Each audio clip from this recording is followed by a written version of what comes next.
Hare Krishna. Today we are going to see what has everybody said to have a good vision, not the physical vision in literal sense, the one that is being tested everywhere you go. If you want an ID card, so it's not. I'm not talking about that vision, but in Bhagavad Gita, Krishna in 7.9, Bhagavad Gita gives additional ways to perceive Him in every step of life. So we must have the right eye to see the right things.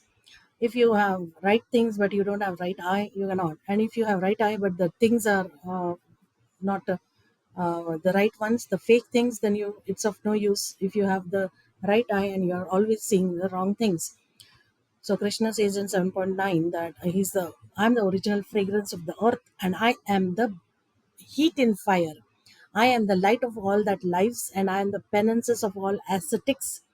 Only Krishna can create flavors and fragrances. We never synthetically create some scents or fragrances, but these are not as good as the originals that occur in nature. When we smell a good natural fragrance, we think, here is God, here is Krishna.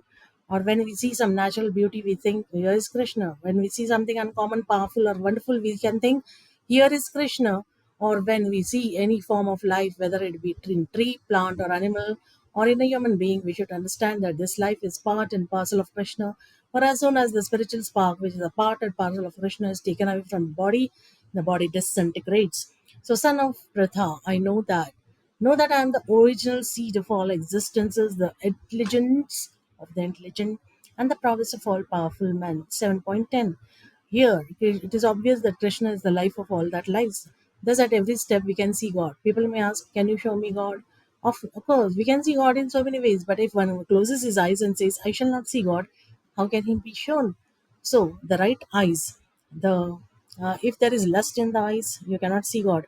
If you have right eyes and you are seeing a lusty person, then also you are not seeing God.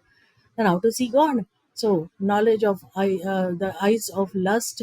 If you have the eyes of lust, still you cannot see God. If you have eyes of knowledge, still you cannot see God. Then how to see God? That is the question. And the answer to this is to always uh, keep your eyes open, don't keep it closed.